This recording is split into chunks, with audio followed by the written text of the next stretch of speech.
이제 우리 다 같이 주악에 맞추어 묵도하심으로 주일날 2부 예배를 시작하겠습니다.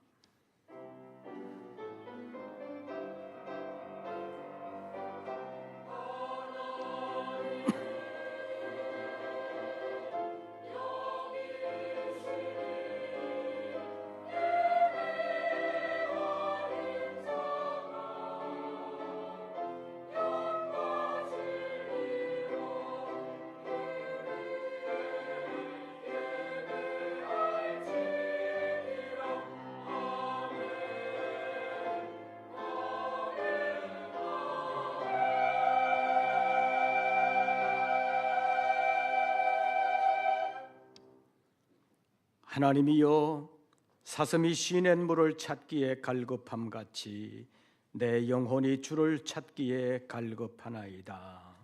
내 영혼아, 내가 어찌하여 낙심하며 어찌하여 내 속에서 불안해하는가? 너는 하나님께 소망을 두라. 그가 나타나 도우심으로 말미암아 내가 여전히 찬송하리로다. 하나님은 영이시니 예배하는 자가 영과 진리로 예배할지니라. 아멘. 오늘도 저희들을 사랑하심을 인하여 생명과 나름의 건강을 가지고 예배의 자리로 찾아나와 영혼의 고개를 들어 주님을 바라보게 하심을 감사합니다. 몸만 왔다 거저가는 시간이 아니라 우리의 영이 깨어나는 시간이 되게 하시고 영이신 하나님께서 임재하심을 인하여 심령이 새로워지고 다시 힘을 얻고 한 주간의 삶을 주님께 예배하는 것과 같은 예배적인 삶을 살아갈 수 있도록 강권하여 주시옵소서. 우리의 예배 가운데 주님 홀로 영광과 찬송과 감사를 홀로 받으시옵고 거룩한 주님의 뜻을 이루시옵소서. 우리 주 예수 그리스도의 이름으로 기원하옵나이다. 아멘. 사도신경 세번역본으로 우리의 신앙을 함께 고백하겠습니다. 나는 전능하신 아버지 하나님 천지의 창조주를 믿습니다. 나는 그의 유일하신 아들 우리 주 예수 그리스도를 믿습니다. 그는 성령으로 잉태되어 동정녀 마리아에게서 나시고 본디오 빌라도에게 고난을 받아 십자가에 못 박혀 죽으시고 장사된 지 사흘 만에 죽은 자 가운데서 다시 살아나셨으며 하늘에 오르시어 전능하신 아버지 하나님 우편에 앉아 계시다가 거기로부터 살아있는 자와 죽은 자를 심판하러 오십니다. 나는 성령을 믿으며 거룩한 공교회와 성도의 교제와 죄를 용서받는 것과 몸의 부활과 영생을 믿습니다. 아멘. 찬송가 619장입니다.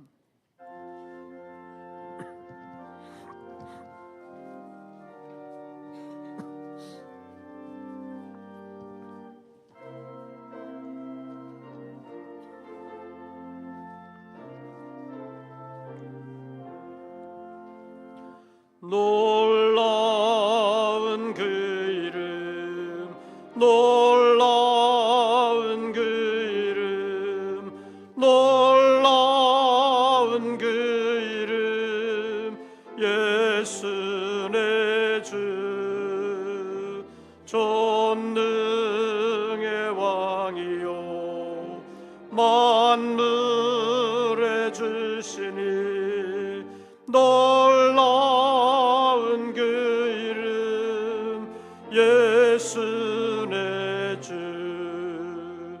선하신 목자 또 영원한 반석 전능의 님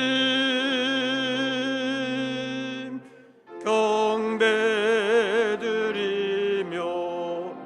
찬양 드리세. 놀라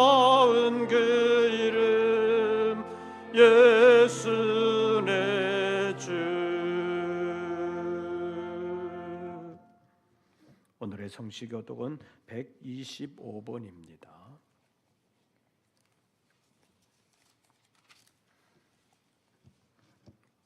교독문 125번 사순절 둘째 교독문을 함께 교독하시겠습니다. 하나님이여 사슴이 시냇 물을 찾기에 갈급함 같이 내 영혼이 하나님 곧 살아계시는 하나님을 갈망하나니 사람들이 종일 내게 하는 말이 내 하나님이 어디 있느뇨 하오니 내 영혼아 내가 어찌하여 낙심하며 어찌하여 내 속에서 불안해하는가.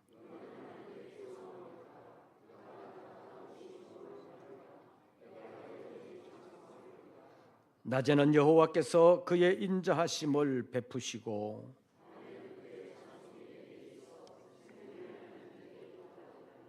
내 반석이신 하나님께 말하기를 어찌하여 나를 잊으셨나이까.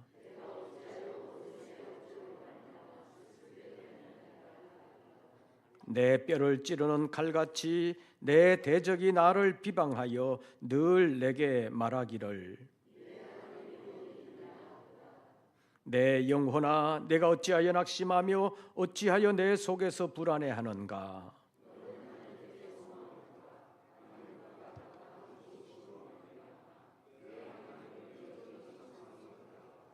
아멘.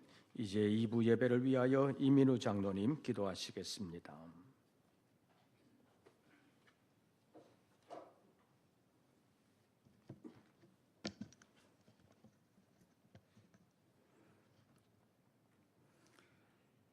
사랑으로 공의를 행하시는 하나님, 주의 날 주의 전에 모여드리는 우리의 예배와 찬양을 기뻐 받아 주시옵소서. 사도 바울이 디모데에게 이와 같은 자들에게서 돌아서라라고 경계한 것과 같은 악한 세대를 사는 믿는 우리들이 악한 자들과 같은 악을 범하지 않게 하시기 위하여 원수 갚는 것이 내게 있으니 너희가 친히 원수를 갚지 말고 진노하심에 맡기라. 내가 갚으리라고 하신 하나님의 사랑을 우리로 알게 하사 밤낮 부르짖는 택하신 자들의 원한을 풀어주시는 하나님께서 판단하여 주실 것으로 믿는 믿음으로 하나님을 사랑하며 감사하며 절제하는 자가 되기 위하여 힘쓰며 낙심하지 않고 선을 행하여 때가 되었을 때 거둘 것을 거두는 세상을 이기는 믿음의 사람이 되게 힘주시고 은혜 내려 주시옵소서. 말씀을 전하시는 목사님과 함께 하사 주시는 말씀으로 우리가 주께 더 가까이 나아가게 하시옵시고 찬양대의 성가와 우리의 찬양을 기뻐 받으시고 영광 받아 주시옵소서. 예수님의 이름으로 기도드리옵니다. 아멘.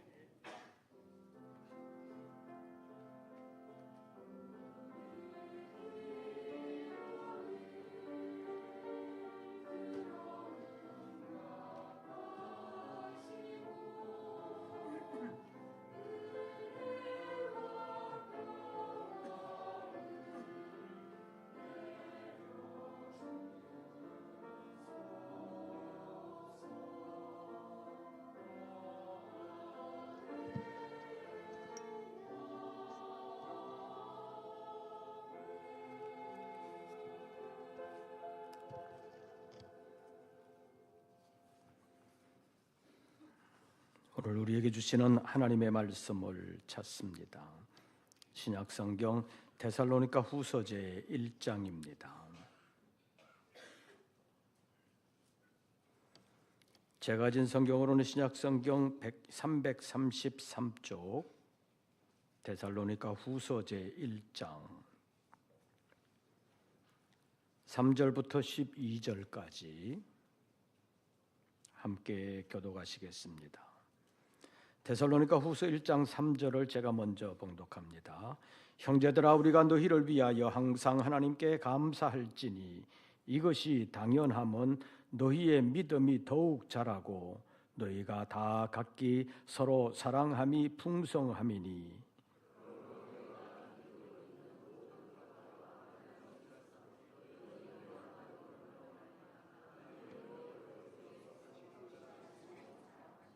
이는 하나님의 공의로운 심판의 표요 너희로 하여금 하나님의 나라에 합당한 자로 여김을 받게 하려 함이니 그 나라를 위하여 너희가 또한 고난을 받느니라. 환난을 받는 너희에게는 우리와 함께 안식으로 갚으시는 것이 하나님의 공의시니 주 예수께서 자기의 능력의 천사들과 함께 하늘로부터 불꽃 가운데에 나타나실 때에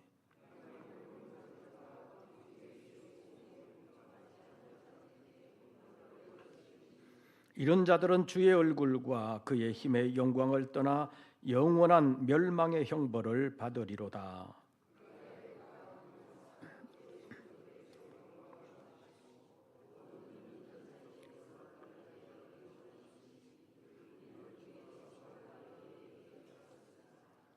이러므로 우리도 항상 너희를 위하여 기도함은 우리 하나님이 너희를 그 부르심에 합당한 자로 여기시고 모든 선을 기뻐함과 믿음의 역사를 능력으로 이루게 하시고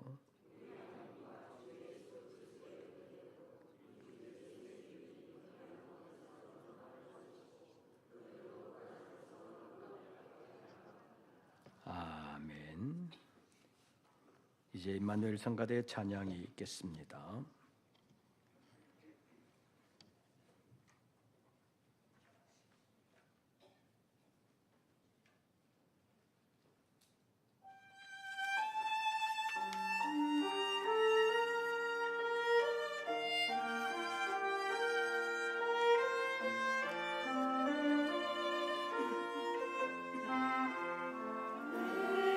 내가 그리스도와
오늘도 주의 이름으로 예배하는 우리 모든 권속들 가운데 우리 주님의 은혜와 평강이 함께 하시기를 축원합니다. 새벽에서부터 비가 좀 왔는데 오늘 비 오니까 교회 가기 싫다 그런 마음 안 생겼어요? 그런 마음이 조금 들어간 사람도 있었을 것인데 그런 마음이 있어도 나온 사람은 승리한 사람이라고 볼 수 있습니다. 오늘이 벌써 사순절 둘째 주일입니다. 이제 사순절도 열흘이 지났습니다. 사순절 신학성경 통독하는데 자꾸 미뤄지면 나중에 따라가기가 힘듭니다. 여러분들도 함께 참여해 주시기를 바랍니다. 전에 말씀드린 것처럼 이 사순절이라는 절기가 40일의 절기라는 뜻을 가지고 있지만 서양에서는 봄의 시작과 그 시기를 같이 하고 있기 때문에 거의 이제 겨울 지나고 낮의 길이가 길어지기 시작하는 봄이 된다. 그런 뜻을 가진 게르만어를 영어로 차용을 하면서 렌트라는 말로 사순절을 표현하게 되었습니다. 그래서 서양에서는 40일이라는 의미는 없고 렌트라는 말을 사용하기 때문에 이제 사순절이 되면 이제는 봄이 되나 보다. 그것을 느끼는 절기라고도 말할 수 있습니다. 그런데 여러분들은 봄의 가장 큰 특징이 뭐라고 생각하십니까?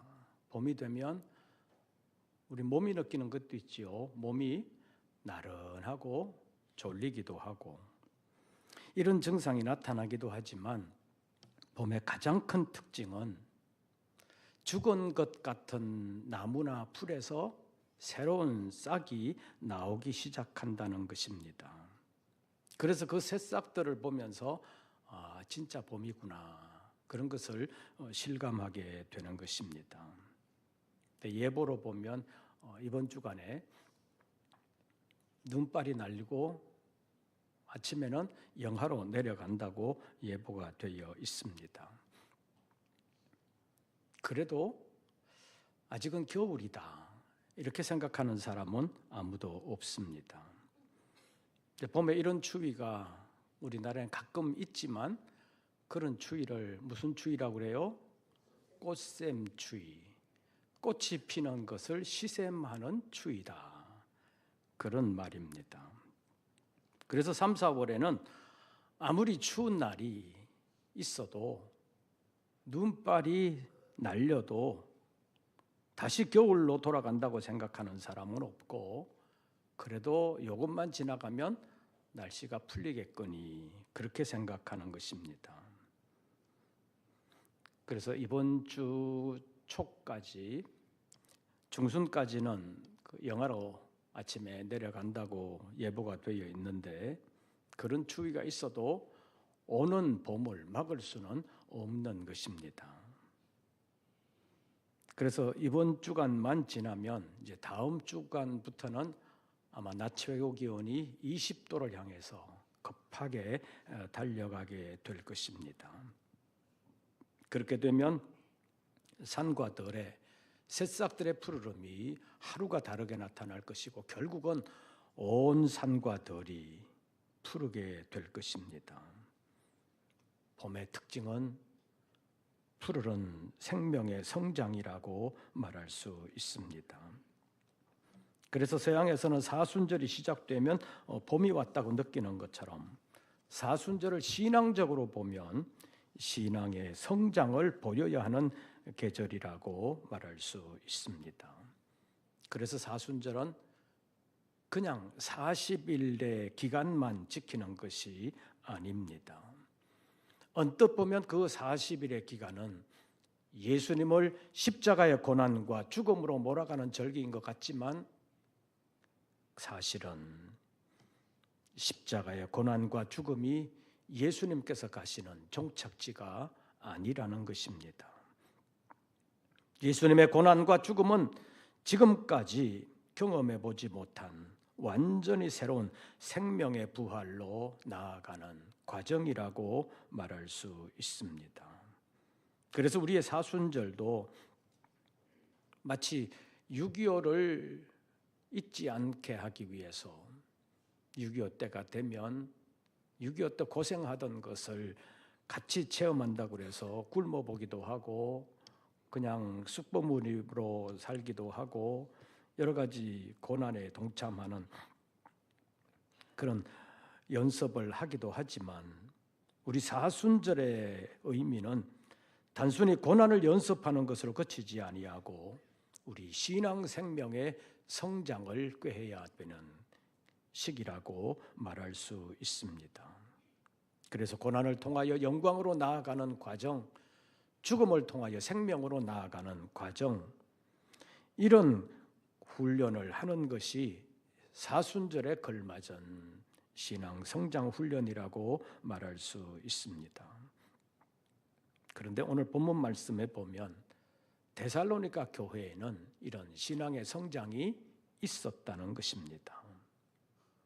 그래서 바울 사도는 데살로니가의 복음을 전하고 나서 데살로니가 교회 성도들의 믿음이 이렇게 된 것을 보면서 감사하고 있다고 말할 수 있습니다.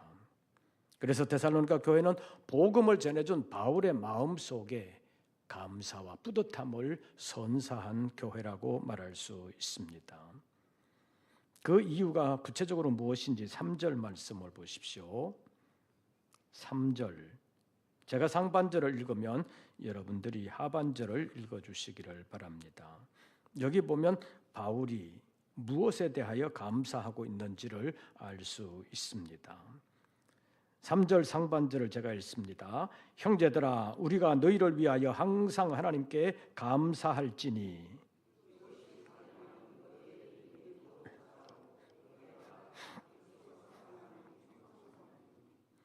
바울은 여기서 데살로니가 교회의 두 가지를 보고 감사하고 있습니다. 첫째는 너희의 믿음이 어떻게 되고 더욱 자라고, 두 번째는 데살로니가 교회 성도들 간의 사랑이 다 각기 서로 사랑함이 뭐함이니? 풍성함이니. 이 두 가지를 감사하고 있다고 말하고 있는데 그 중에 오늘은 첫 번째, 믿음이 더욱 자란 것에 대하여 살펴보려고 합니다. 그래서 오늘 설교 제목을 믿음이 더욱 자라는 사람, 이렇게 잡았습니다. 한번 따라해 보시죠. 믿음이 더욱 자라는 사람. 사랑하는 성도 여러분, 여러분들의 믿음은 얼마나 자랐다고 생각합니까? 우리의 믿음이 목사가 되고 장로가 되고 권사가 되고 안수집사가 되고 그렇게 되면 많이 자랐다고 생각합니까? 물론 그 직분을 받게 될 때 교회에서 선택을 받잖아요. 투표를 하잖아요. 그럴 때 사람들이 이 사람은 옛날보다는 좀 나아졌으니까 뽑아주자. 그래서 선택되었다고 볼 수 있습니다. 그러나 그 직분을 받은 것 자체가 하나님 앞에서 믿음이 성장했다는 보증수표는 아니라는 것입니다. 그래서 사람들의 뽑아줌이 하나님 앞에서 그 믿음의 성장으로 바로 인정되는 것은 아니라는 사실을 우리가 알아야 합니다. 사순절이 봄의 성장을 나타내듯이 이 사순절이 우리 믿음의 성장이 나타나도록 노력하는 절기가 되게 해야 된다고 말할 수 있습니다. 그래서 이 사순절에 자신의 믿음 성장을 위해서 특별하게 더 애쓰는 우리 모든 권속들 되시기를 바랍니다. 설교 제목을 다시 한 번 더 따라해 보시죠. 믿음이 더욱 자라는 사람. 자란 것만이 아니라 자라가는 사람이 되어야 하는 것입니다. 그렇다면 올바른 성장을 위해서 무엇이 필요하겠습니까? 첫째로 믿음의 씨라고 할 수 있는 복음이 순전해야 합니다. 농사에서 심는 씨는 정말 중요하다고 말할 수 있습니다. 어쩌면 그 씨가 한 해 농사를 좌우한다고도 말할 수 있습니다. 벌써 한 20년 정도 된 것 같은데요. 우리나라에서 이제 새로 씨를 만들었다고 배추 종자 씨를 개발한 일이 있는데 많은 농민들이 국가를 믿고 그 배추 씨를 심었습니다. 잘 자라나는 것 같았었는데 거의 다 자라가지고 안에 속이 차고 여물어야 되는데 그만 다 물러버렸습니다. 그래서 농사하시는 분들이 한 해의 농사를 완전히 망친 적이 있습니다. 씨가 시원찮았다는 거지요. 씨가 좋지 않으면 아무리 농부가 애를 써도 제대로 된 수확을 기대할 수는 없는 것입니다. 며칠 전에 우리 집에서 송전도사가 알러지 비염 때문에 고생을 좀 했습니다. 그런데 그 알러지 체질은 거의 유전적으로 내려온다 그러잖아요. 그래서 부모가 알러지 잘 생기는 체질을 물려줬다고 불평을 좀 했습니다. 좀 더 직접적으로 얘기하면 원판을 잘못 물려줘가지고 자기가 고생한다고 불평을 했습니다. 부모인 우리도 물려주고 싶어서 물려준 것도 아니잖아요. 그래도 뭐 어떡하겠어요? 할 말이 없습니다. 신앙의 농사에서도 비슷한 성격이 있다는 것입니다.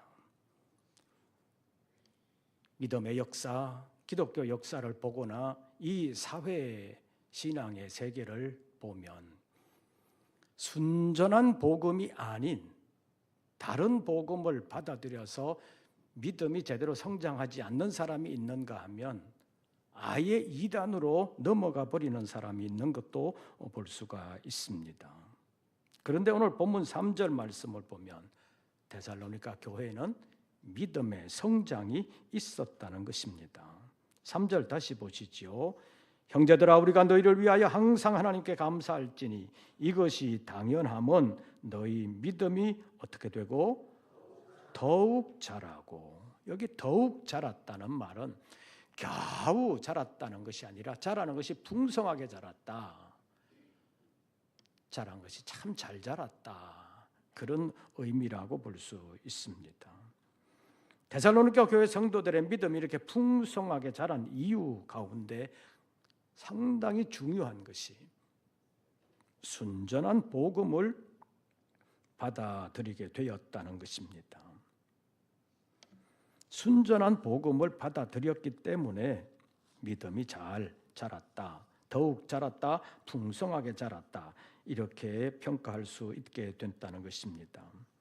데살로니가전서 제2장에 있는 말씀을 보면 바울이 데살로니가에 하나님의 복음을 전할 때 간사함이나 부정해서 전한 것이 아니라고, 그리고 속임수로 한 것도 아니라고 말했습니다. 또 데살로니가전서 2장 4절에서는 사람을 기쁘게 하려 하지 않았고 오직 우리 마음을 감찰하시는 하나님을 기쁘시게 하기 위해서 애썼다고 말하고 있습니다. 다시 말하면 바울이 데살로니가에서 하나님의 복음을 전할 때 순전한 복음을 순전하게 전하려고 애를 썼다는 말입니다. 바울은 다른 사도들과는 사도가 되는 과정이 달랐습니다. 다른 사도들은 예수님의 부르심을 받고 3년 동안 예수님이 복음 전하시는 곳에 함께 갔고 전하시는 말씀을 함께 들었고 행하시는 모든 이적들을 함께 보았습니다. 그 3년 동안 숙식을 같이 하면서 천국 복음을 같이 전했던 사람들입니다. 그러나 그때 바울은 그 자리에 없었습니다. 도리어 그 반대편에 있었다고 말할 수 있습니다. 그러다가 부활하신 예수님을 만나게 되면서 예수님께 부르심을 받고 보내심을 받아 사도가 되었다고 말할 수 있습니다. 다른 사도들은 나사렛 예수로 오신 그리스도의 부르심을 받고 보내심을 받은 사도라면 바울은 부활하신 예수님의 부르심을 받고 보내심을 받은 사도라고 말할 수 있습니다. 그래도 사람들 가운데는 바울을 향하여 네가 무슨 사도냐, 예수님께서 그렇게 복음 전하실 때 너는 같이 있지도 않지 않았냐, 그러면서 바울의 사도적 정통성에 대하여 의심하는 사람들이 많이 있었습니다.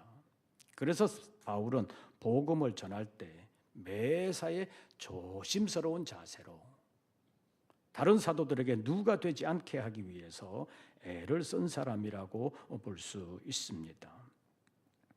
그래도 복음에 대한 확신과 사도에 대한 확신은 어느 누구 못지않게 강했던 사람이라고 볼 수 있습니다. 그리고 그는 복음을 전할 때 사람을 기쁘게 하는 복음, 사람의 복음이 아니라 주님의 복음을 목숨 내놓고 전했던 사람이라고 말할 수 있습니다. 고린도후서 2장 17절에 보면 이런 말씀이 있습니다. 우리는 수많은 사람들처럼 하나님의 말씀을 혼잡하게 하지 않았다. 그 순전함으로 하나님께 받은 것 같이 하나님 앞에서와 그리스도 안에서 말했다라고 말하고 있습니다. 이것을 보면 당시에 수많은 사람들은 하나님의 말씀을 혼잡하게 했다는 것입니다. 왜 그 수많은 사람들이 하나님의 말씀을 혼잡하게 했겠습니까? 요즘 말로 하면 사람들이 받아들일 때 순전한 복음만 전하면 재미없다, 재미없다 그랬기 때문입니다. 그러나 하나님의 복음을 전한다고 하면서 세상 복음을 섞어서 전하면 재밌다, 재밌다, 말 잘한다, 요즘식으로 말하면 설교 잘한다, 그런 평가를 받았기 때문입니다. 그래서 전하는 사람들이 순전한 하나님의 복음만 전하는 것이 아니라 세상 복음을 같이 곁들여가면서 전하고 있다고 볼 수 있습니다. 마치 음식의 세계에서는 MSG가 상당히 들어간 음식이 약간의 자극적인 맛이 있으면서도 입맛에는 맛있다, 그런 생각이 드는 것과 비슷하다고 볼 수 있습니다.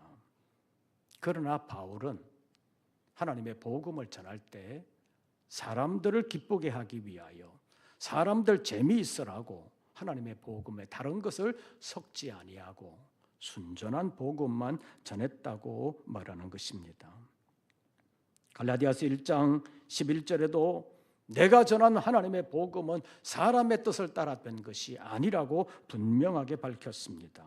그리고 갈라디아서 1장 12절 말씀을 보면 사람에게서 받은 것도 아니요 사람에게서 배운 것도 아니요 오직 예수 그리스도의 계시로 말미암은 것이라고 분명하게 밝히고 있습니다. 바울은 하나님의 복음을, 순전한 복음을 순전하게 전하려고 무던히도 노력했던 사람입니다. 베드로 사도도 우리가 순전하고 신령한 저절 사모해야 구원에 이르도록 자라게 된다고 말한 바 있습니다. 세상 복음이 아니라 순전한 하나님의 복음을 사모해야 합니다. 재미는 좀 없는 것 같아도 그것이 우리의 신앙의 건강을 위해서는 반드시 필요하다고 말할 수 있습니다. 요즘 우리 입맛을 자극하는 많은 것들이 나오게 되면서 그것보다는 좀 심심한 것 같고 맛없는 것 같아도 양념이 많이 들어가지 않은 음식을 선호하는 사람들이 점점 많이 생기고 있습니다. 왜냐하면 육신의 건강에 대한 관심이 많아졌기 때문이라고 말할 수 있습니다. 신앙생활에도 그래야 된다는 것입니다. 조금은 자극적이고 재미있고 웃기는 설교가 아니라 하나님의 말씀 안에서 그렇게 크게 재미없는 것 같지만 그 안에서 느낄 수 있는 재미가 있다고 말할 수 있습니다. 그래서 우리 성도 여러분들은 음식으로 말하면 초등학생 입맛을 벗어버리고 하나님 앞에서 믿음이 자라고 열매 맺는 신앙을 위해서는 순전한 복음을 기대하고 맛이 없는 것 같아도 그 순전한 복음에서 순전한 맛을 느낄 수 있는 성숙한 믿음의 사람들 되시기를 바랍니다.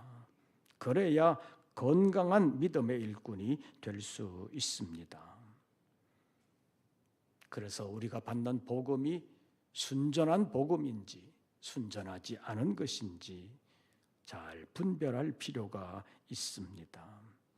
두 번째로 믿음의 성장을 위해서 성장할 수 있는 환경을 조성해야 합니다. 고린도전서 3장 6절 말씀에 보면 고린도 교회를 형성하는 과정에서 바울은 심었고 아볼로는 물을 주었다는 표현이 있습니다. 아무리 좋은 씨라도 심지 아니하면 열매를 기대할 수 없고, 심었다 할지라도 물을 주고 거름을 주고 잡초를 제거하는 노력을 기울이지 아니하면 제대로 된 열매를 기대할 수는 없는 것입니다. 그래서 농사에서는 농부들의 끊임없는 인내와 노력이 요구되는 것입니다.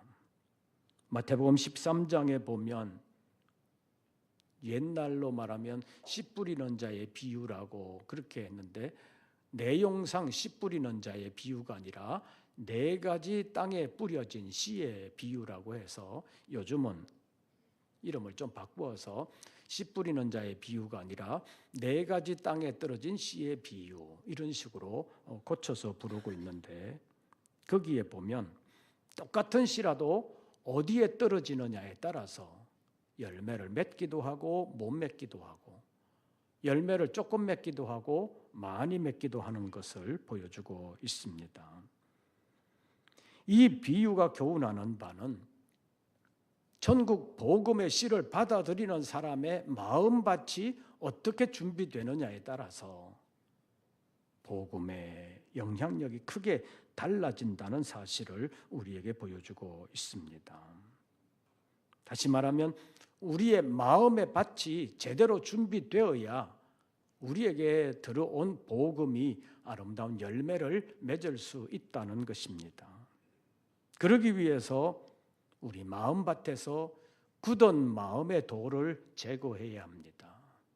가시떨기와 같은 세상 염려와 재물의 유혹을 떨쳐버릴 수 있어야 열매를 맺을 수 있습니다. 환난이나 박해가 있어도 거기에 굴복당하지 아니하고 그것을 끝까지 견디면서 믿음으로 헤쳐나가야 열매를 맺을 수가 있다는 것입니다.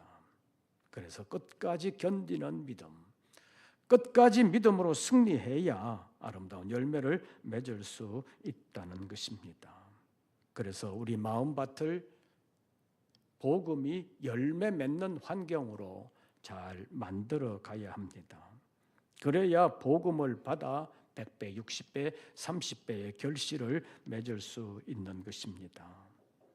그러면 믿음이 데살로니가 교회에는 어떻게 전해졌길래, 데살로니가 교회 성도들이 어떻게 받아들였길래 믿음이 자랐겠습니까? 데살로니가 교회는 바울로부터 하나님의 말씀을 받을 때 하나님의 말씀을 받을 마음의 준비, 심령의 준비가 있었다고 말할 수 있습니다. 데살로니가전서 2장 13절 말씀을 보면 데살로니가 교회는 바울로부터 하나님의 복음을 받을 때 사람의 말로 받지 아니하고 하나님의 말씀으로 받음이니 이 말씀이 믿는 자 속에서 역사한다고 기록되어 있습니다. 이것을 보면 복음을 받는 데살로니가 교회의 성도들의 마음밭이 잘 준비되어 있었다고 볼 수 있습니다. 바울 자신의 고백처럼 바울은 아주 말 잘하는 사람 아닙니다. 달변가나 웅변가도 아닙니다. 바울 스스로 나는 말을 잘 못하는 사람이다, 그렇게 표현했습니다. 옛날 번역 성경에는 말에는 졸하다 이렇게 표현했습니다. 말을 잘 못하는 사람이기 때문에 사람의 말로만 받으면 왜 저렇게 말을 잘 못해? 좀 재밌게 표현해 주지. 좀 말 좀 잘하지. 그렇게 말할 수 있습니다.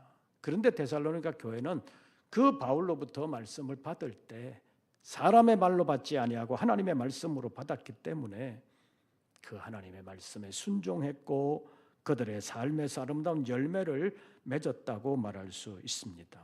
그래서 복음이 그들 마음속에서 잘 자라났기 때문에 오늘 본문 3절에서 너희의 믿음이 더욱 자랐다라고 평가를 받을 수 있었다는 것입니다.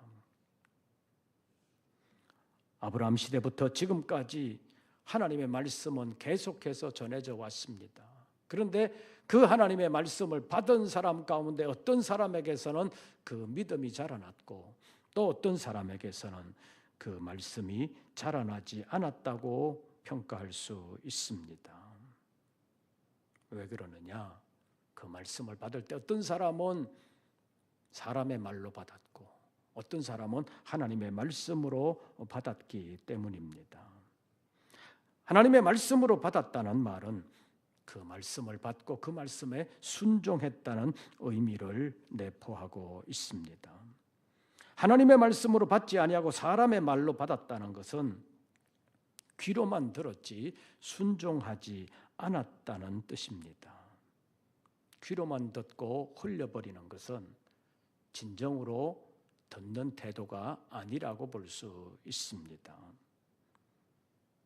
우리말에 한 귀로 듣고 한 귀로 흘려보낸다는 말, 또 귓등으로 듣는다는 말이 있지요.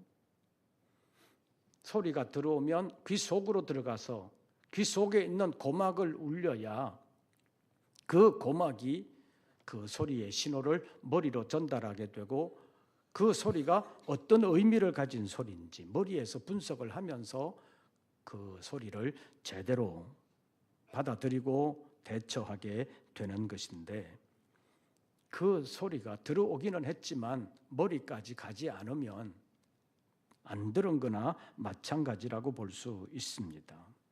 그래서 제대로 안 듣는 것을 귓등으로 듣는다, 그렇게 말하는데 조금 더 나가게 되면 귓등으로도 안 듣는다, 그런 표현까지 있는 것을 볼 수 있습니다. 제가 지금 설교라는 행태로 하나님의 뜻을 전하고 있는데 여러분들은 어떤 것 같습니까? 잘 듣고 계십니까? 귓등으로 듣습니까? 귓등으로도 안 듣습니까? 사람에 따라 다 다르지요.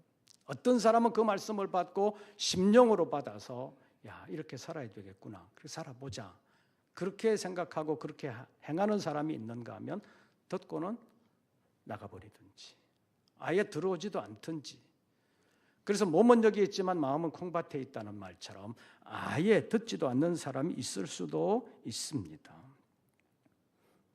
그런데 성경에서 듣는다는 말은 귀로만 듣는 것을 의미하지 않습니다. 성경에서 듣는다는 말은 상당 부분 마음으로 듣고 순종한다는 의미까지 포함하고 있는 것입니다. 사무엘상 15장 22절 말씀에 보면 사무엘이 사울에게 하는 말 가운데 순종이 제사보다 낫고 듣는 것이 순양의 기름보다 낫다는 말이 있습니다. 여기서 순종과 듣는 것 같은 뜻으로 사용하고 있다는 것입니다. 우리말에서도 말을 잘 듣는다는 것은 귀로만 듣는다는 것, 청력이 좋다 이거 아니잖아요. 말을 잘 듣는다는 것은 순종을 잘한다, 그런 의미를 가지고 있습니다. 여러분들의 들음은 어떻습니까? 귀로만 듣습니까? 심령으로 듣고 순종하면서 하나님의 말씀으로더러 아름다운 열매를 맺는 믿음의 사람들 되시기를 바랍니다. 로마서 10장 17절 말씀에 보면 믿음은 들음에서 나며 들음은 그리스도의 말씀으로 말미암았느니라. 이것을 로마서 10장 10절의 말씀과 종합해서 보면 그리스도의 말씀을 듣고 마음으로 믿어 의에 이르고 입으로 시인하는 믿음의 삶을 통해서 우리가 구원을 얻게 되는 것이다. 그리고 그 구원 얻는 삶을 통해서 하나님께 영광 돌려야 된다는 것을 말씀하고 있는 것입니다. 하나님의 말씀이 우리 안에 들어와 이러한 정상적이고도 깊은 과정을 잘 통과해야 그 믿음이 자라나 우리는 구원이라는 열매를 얻고 또 하나님 앞에서 영광 돌리는 삶의 열매까지 맺게 되는 것입니다. 사랑하는 성도 여러분, 이 사순절에 우리의 믿음이 자라게 할 수 있는 기회가 되시기를 바랍니다. 순전한 복음을 듣기 위하여 재미없어도 순전한 복음을 열심히 듣고 순전한 복음으로 자신의 영혼을 키워가는 믿음의 사람들 되시기를 바랍니다. 그러기 위해서 세상 MSG가 들어간 사람의 복음을 따라가지 말고 순전한 복음의 말씀을 열심히 들음으로 그 안에서 정말 신령한 맛을 느낄 수 있는 성숙한 믿음의 사람들 되시기를 바랍니다. 이제 봄이 되었습니다. 주초에 눈이 온다 그래도 봄은 봄입니다. 이제 더 열심히 모이기를 힘쓰는 하나님의 사람들 되시기를 바랍니다. 환경이 별로 좋지 않아도 모이기 위하여 힘쓰시기를 바랍니다. 그리고 더 열심히 기도하는 사람들 되시기를 바랍니다. 더 열심히 전도하는 사람 되시기를 바랍니다. 입술로 자신의 삶으로 그리스도의 향기가 되어 주님의 복음을 살아드림으로 그 복음의 열매를 통하여 믿지 아니하는 사람들이 주님 앞으로 나오게 되는 일에 아름답게 쓰임받는 귀한 하나님의 일꾼들 되시기를 바랍니다. 그리고 더 열심히 봉사하는 하나님의 사람들 되시기를 바랍니다. 사람을 기쁘게 하는 것이 아니라 하나님을 기쁘시게 하기 위해서 나는 하나님께 수고하는 것이다. 나머지는 하나님이 알아서 하신다. 그런 믿음을 가지고 이 사순절에 자신의 믿음이 얼마나 자라났는지 지금 어떻게 자라가고 있는지를 점검하면서 믿음이 더욱 자라는 믿음의 사람들 되시기를 바랍니다. 3절 말씀 다시 한번 더 보시지요. 형제들아 우리가 너희를 위하여 항상 하나님께 감사할지니 이것이 당연함은 너희의 믿음이 어떻게 되고 더욱 자라고. 이 사순절을 보내면서 여러분들의 믿음이 더욱더 풍성하게 자라나므로 복음을 전하는 사람에게 감사와 자부심을 줄 뿐만 아니라 복음의 원작자요 원주인이라고 말할 수 있는 하나님을 아름다운 삶으로 기쁘시게 해드리는 성숙한 믿음의 사람들 다 되시기를 주의 이름으로 축원합니다. 오늘 설교 제목을 한 번 더 따라해 보시기를 바랍니다. 믿음이 더욱 자라는 사람. 기도하겠습니다. 우리에게 전해진 복음이 어떻게 자라나고 있는지 우리는 신경 쓰지 못하고 살아갈 때가 많습니다. 데살로니가 교회의 믿음이 더욱더 자라난 것처럼 우리의 믿음도 더욱 자라날 수 있도록 은혜 베풀어 주시옵소서. 받은 복음이 아름답게 자라날 수 있도록 우리 심령의 밭을 준비하게 하시고 잘 자라날 수 있도록 가꿀 수 있는 우리 모든 권속들 되게 하여 주시옵소서. 믿음이 더욱 자라는 사람들 다 되게 하여 주시옵소서. 예수님의 이름으로 기도하옵나이다. 아멘. 찬송가 357장 부르시면서 준비하신 예물 드리겠습니다.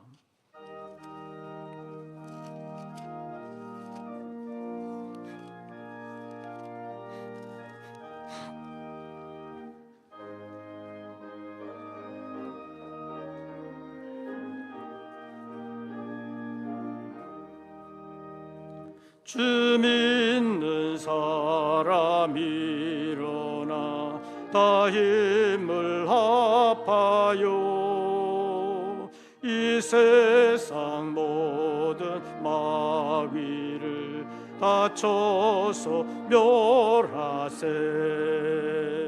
저 앞에 오는 조건을 다 싸워 이겨라. 주 예수 믿는 힘으로 온 세상 이기네. 믿음이 이기네. 믿음이 이기네. 예수를 믿음이 온 세상 이기네. 온 인류 마귀 괴혈로 큰 죄에 빠지니 진리로 띠를 띠고서 늘 기도 드리세. 참 믿고 의지하면서 겁없이 나아갈 때 주 예수 믿는 힘으로 온 세상 이기네. 믿음이 이기네. 믿음이 이기네. 주 예수를 믿음이 이기네. 끝까지 이긴 자에게 흰 옷을 입히고 또 영생 복을 주시니 참 기쁜 일일세. 이 어두운 세상 지나서 저 천성 가도록 주 예수 믿는 힘으로 온 세상 이기네. 믿음이 이기네. 믿음이 이기네. 주 예수를 믿음이 온 세상 이기네.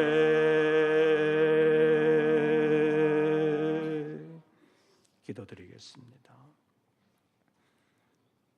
저희들을 사랑하심으로 오늘도 영육간에 나름의 건강을 주셔서 주님의 전에 찾아 나와 예배할 수 있도록 은혜 베풀어 주심을 감사합니다.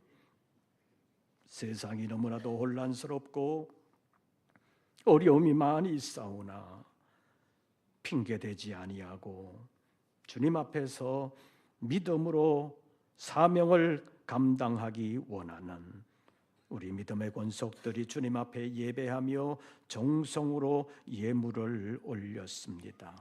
열심히 수고한 소득의 11조를 주님 앞에 올리며 삶의 전폭을 주님께 맡깁니다. 내가 가진 것, 내가 할 수 있는 모든 것 가운데 내가 만든 것은 하나도 없고 다 주님이 주신 것임을 인정하는 믿음을 가지고 삶의 전폭을 하나님께 맡기는 사랑하는 종들을 하나님 보장해 주시옵소서.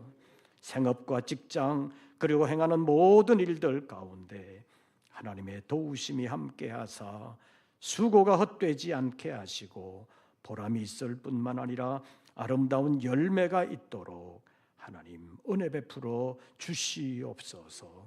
어렵다고 불평만 할 것이 아니라 주신 은혜를 생각하며 감사함으로 나아갈 때 하나님께서 도와주시는 줄로 믿습니다. 우리의 믿음이 자라면 믿음의 분량만큼 하나님께서 역사해 주시는 줄로 믿습니다. 복음에 참여하기 위하여 선교의 예물을 올리며 서원했던 예물을 주님 앞에 올립니다.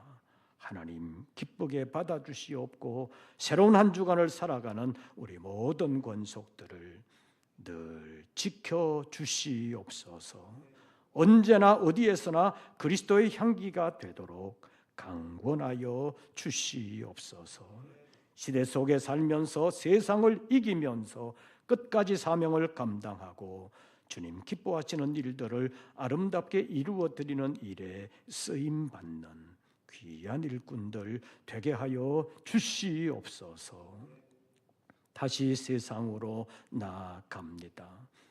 세상이 우리를 실망시켜도 낙심하지 아니하고 주님 바라보게 하시고 우리 안에 있는 주님의 복음의 말씀이 지혜가 되고 능력이 되어 세상을 믿음으로 헤쳐나가는 사명의 일꾼들 다 되게 하여 주시옵소서. 이제는 우리 구주 예수 그리스도의 은혜와 아버지 하나님의 크신 사랑과 성령님의 교통하심이 다시 한 번 더 믿음을 새롭게 하며 주님과 함께 하기를 원하며 주님 기뻐하시는 일들을 아름답게 이루어드리기를 원하는 우리 모든 권속들 위에 이제부터 영원토록 함께 하시기를 축원하옵나이다. 아멘.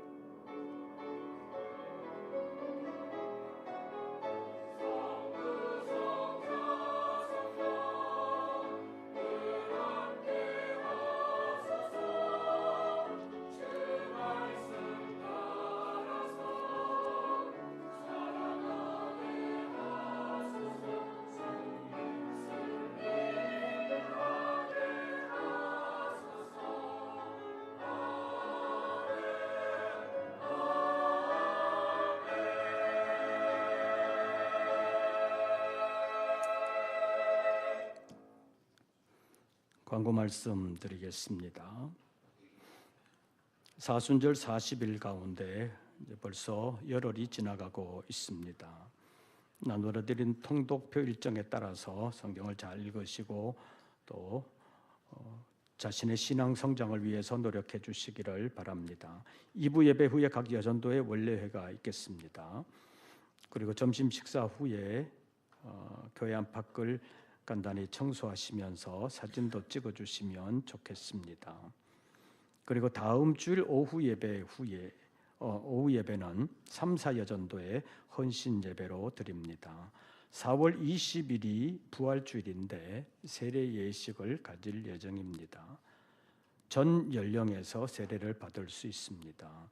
유아 세례, 아동 세례, 그리고 13살 이하에서는 일반 세례를 받을 수 있고 유아 세례 받은 사람은 13살 이상이 되면 입교할 수 있습니다. 신청해 주시고 교육에 임해 주시기를 바랍니다. 세소식 반전도가 그리고 어른전도가 시작됐습니다.